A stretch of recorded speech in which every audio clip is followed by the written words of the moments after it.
পূরণে বাংলাদেশের মতো দেশগুলোকে সঙ্গে নিতে হবে। তা না হলে পারস্পরিক দায়িত্ববোধের মাধ্যমে পারস্পরিক সমৃদ্ধি অর্জনে আমাদের সর্বজনীন অঙ্গীকার পূরণে আমরা পিছিয়ে পড়ব। ডক্টর ইউনূস বলেন, আমি বিশ্বাস করি যে সমগ্র বিশ্ব একসঙ্গে ৩-০ এর ধারণা বিবেচনা করতে পারে, যার মাধ্যমে আমরা শূন্য দারিদ্র্য, শূন্য বেকারত্ব এবং শূন্য নেট কার্বন নিঃসরণ অর্জন করতে পারি। প্রয়োজন উন্নত ও উন্নয়নশীল সকল দেশসমূহ ও বিভিন্ন অংশীদারদের মধ্যে নতুন দৃষ্টিভঙ্গি, নতুন মূল্যবোধ এবং নতুন একতা। সামগ্রিকভাবে এই লক্ষ্য অর্জনে জাতিসংঘ ব্যবস্থা, জাতীয় ও আঞ্চলিক পর্যায়ে সরকারসমূহ, সকল ব্যবসা প্রতিষ্ঠান, বেসরকারি অংশীজন এবং দাতব্য সংস্থাগুলোকে একসঙ্গে কাজ করতে হবে। তিনি বলেন, বহুমুখী সংকটে জর্জরিত বর্তমান বিশ্বে যুদ্ধ এবং সংঘাতের ফলে ব্যাপক ভিত্তিতে মানুষের অধিকার খর্ব হচ্ছে। বিশ্ববাসীর উদ্বেগ এবং নিন্দা সত্ত্বেও গাজায় গণহত্যা থামছে না। ফিলিস্তিনের বিদ্যমান বাস্তবতা কেবল আরব কিংবা মুসলমানদের জন্যই উদ্বেগজনক নয়, বরং তা সমগ্র মানব জাতির জন্যই উদ্বেগের। একজন মানুষ হিসেবে প্রত্যেক ফিলিস্তিনের জীবন অমূল্য। ফিলিস্তিনের জনগণের বিরুদ্ধে যে মানবতা বিরোধী অপরাধ হচ্ছে, তার জন্য সংশ্লিষ্ট সকলকে দায়বদ্ধ করতে হবে। ফিলিস্তিনের জনগণের উপর চলমান নৃশংসতা, বিশেষত নারী এবং শিশুদের সঙ্গে প্রতিনিয়ত যে নিষ্ঠুরতা বিশ্ব দেখছে, তা থেকে নিস্তারের জন্য বাংলাদেশ অনতি বিলম্বে সম্পূর্ণ যুদ্ধ বিরতির আহ্বান জানাচ্ছে। দ্বিরাষ্ট্রভিত্তিক সমাধানেই মধ্যপ্রাচ্যে টেকসই শান্তি আনতে পারবে। তাই জাতিসংঘ সহ আন্তর্জাতিক সম্প্রদায়ের সকলকে এর বাস্তবায়নের জন্য এখনই উদ্যোগ নিতে হবে। ২.৫ বছর ধরে ইউক্রেনে চলমান যুদ্ধে বহু মানুষ প্রাণ হারিয়েছে। এই যুদ্ধের প্রভাব সর্বব্যাপী। এমনকি বাংলাদেশের অর্থনীতিতেও এর প্রভাব অনুভূত হচ্ছে। আমরা এই উভয় পক্ষকেই সংলাপে বসে বিরোধ নিরসনের মাধ্যমে যুদ্ধের অবসান ঘটানোর আহ্বান জানাচ্ছি। রোহিঙ্গা সংকট নিয়ে প্রধান উপদেষ্টা বলেন, বাংলাদেশ গত ৭ বছরে মিয়ানমার হতে আগত ১২ লাখেরও বেশি রোহিঙ্গাদের মানবিক কারণে আশ্রয় দিয়ে আসছে। এর ফলে আমরা বিশাল সামাজিক, অর্থনৈতিক, পরিবেশগত ক্ষতির সম্মুখীন হচ্ছি। মিয়ানমারের অভ্যন্তরীণ সমস্যা থেকে সৃষ্ট এই সংকট বাংলাদেশ ও আমাদের অঞ্চলের জন্য প্রথাগত ও অপ্রথাগত উভয় ধরনের নিরাপত্তা ঝুঁকির কারণ হয়ে দাঁড়িয়েছে। মিয়ানমার থেকে বাংলাদেশে বলপূর্বক বাস্তুচ্যুত রোহিঙ্গাদের সহায়তা করতে আমরা অঙ্গীকারাবদ্ধ। আমরা রোহিঙ্গাদের জন্য মানবিক সহায়তা কার্যক্রম চালু রাখা এবং তাদের টেকসই প্রত্যাবাসন নিশ্চিতে আন্তর্জাতিক সম্প্রদায়ের পর্যাপ্ত সহায়তা অব্যাহত চাই। রোহিঙ্গাদের সঙ্গে সংগঠিত হওয়া ব্যাপক ভিত্তিক মানবাধিকার লঙ্ঘনের জন্য আন্তর্জাতিক বিচার আদালত এবং আন্তর্জাতিক অপরাধ আদালতের চলমান বিচার প্রক্রিয়ার মাধ্যমে ন্যায় বিচার নিশ্চিত করাও সমানভাবে গুরুত্বপূর্ণ। মিয়ানমারে প্রতিনিয়ত পরিবর্তনশীল অবস্থা বিবেচনায় রেখে বাংলাদেশ আন্তর্জাতিক সম্প্রদায়ের সঙ্গে একযোগে রোহিঙ্গারা যাতে নিজ দেশে মর্যাদাপূর্ণ ও টেকসই প্রত্যাবাসনের পরিবেশ সৃষ্টি করতে পারি, সেজন্য কাজ করতে প্রস্তুত। তিনি বলেন, রাজনৈতিক মুক্তি এবং সামাজিক ও অর্থনৈতিক জাগরণ ব্যতীত শান্তি এবং নিরাপত্তা নিশ্চিতে সাফল্য অর্জন সম্ভব নয়।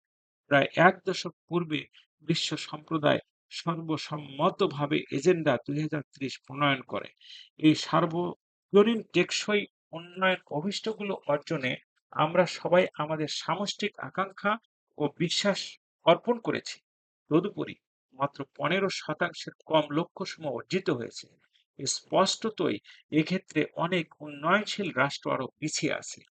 উন্নয়নশীল রাষ্ট্রগুলোকে এসডিজি অর্থায়নে বছরে প্রায় ২.৫ থেকে ৪ ট্রিলিয়ন মার্কিন ডলারের সমান ঘাটতি মোকাবিলা করতে হচ্ছে।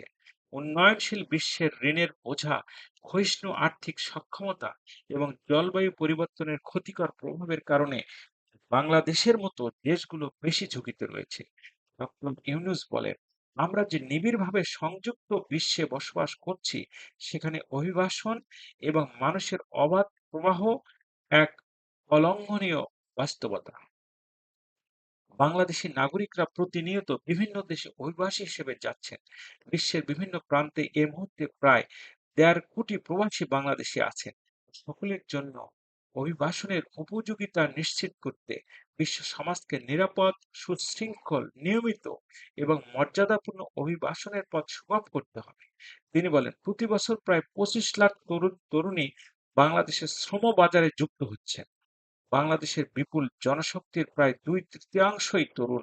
এই জনশক্তিকে বর্তমান ও আগামীর জন্য গড়ে তোলা বাংলাদেশের জন্য একটি চ্যালেঞ্জ।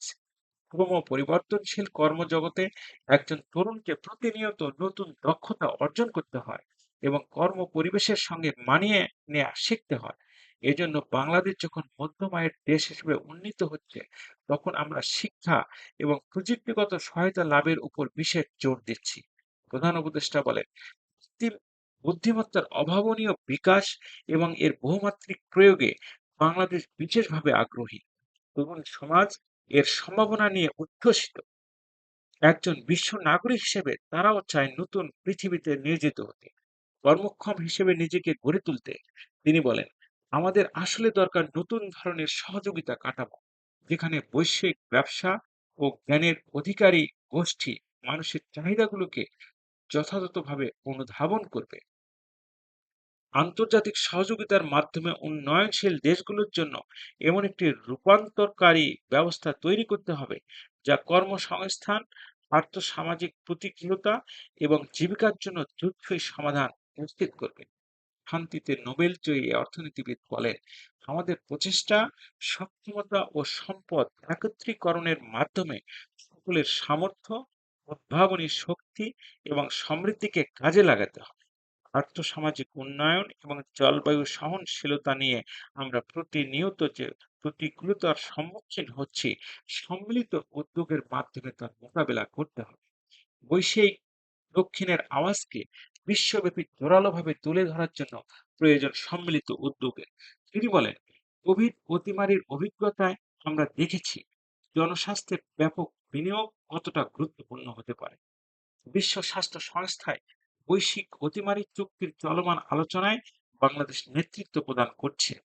আমরা চাই কার্যকর আন্তর্জাতিক সহযোগিতা, জনস্বাস্থ্য বাস্তবায়ন অর্থায়ন, প্রযুক্তি স্থানান্তর, গবেষণা ও উন্নয়ন, চিকিৎসা, পরীক্ষা, ভ্যাকসিন, থার্পিউটিক্সের উৎপাদন, বহুমুখীকরণে এবং সকল ভ্যাকসিনকে মেধাস্বত্ব অধিকার মুক্ত ঘোষণা করার ব্যাপারে ঐক্যমত্য।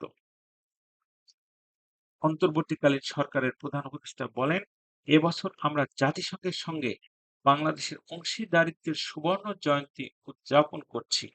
গত ৫০ বছর ছিল আমাদের জন্য একটি পারস্পরিক শিক্ষণীয় সম্মিলিত যাত্রা। সীমিত উপায়ে বাংলাদেশ বৈশ্বিক শান্তি ও নিরাপত্তা, ন্যায়, সমতা, মানবাধিকার, সামাজিক অগ্রগতি ও সমৃদ্ধিতে ধারাবাহিকভাবে অবদান রেখে আসছে। আমাদের সমন্বিত প্রয়াস সত্যিকার অর্থে একটি নিয়মভিত্তিক বৈশ্বিক ব্যবস্থা গড়ে তোলা। তিনি বলেন, আজ এই মহান বিশ্বসভায় বিশ্ব নেতৃবৃন্দের উপস্থিতিতে প্রতিধ্বনিত হচ্ছে শান্তি, নিরাপত্তা ও ন্যায় বিচার প্রতিষ্ঠা এবং সম্পদের সুষম বন্টনের মাধ্যমে সকলের অন্তর্ভুক্তি নিশ্চিত করার আহ্বান। সদস্য রাষ্ট্র হিসেবে আমাদের প্রত্যেককে আজকে গভীরভাবে অনুধাবন করতে হবে কিভাবে আমরা নারী, পুরুষ সকলের জন্য আজ ও আগামীর দিনগুলোতে উদ্যোক্তা হওয়ার সমান সুযোগ সৃষ্টি এবং তাদের ক্ষমতায়ন নিশ্চিত করতে পারি। তিনি আরো বলেন, বাংলাদেশের তরুণরা প্রমাণ করেছে যে মানুষের স্বাধীনতা, মর্যাদা ও অধিকার সমুন্নত রাখার অভিপ্রায়ে কোনো উচ্চাভিলাষ নয়, বরং এটা সকলের নিশ্চিত প্রাপ্য। ধন্যবাদ সবাইকে। ধন্যবাদ আরো একবার। Thank you.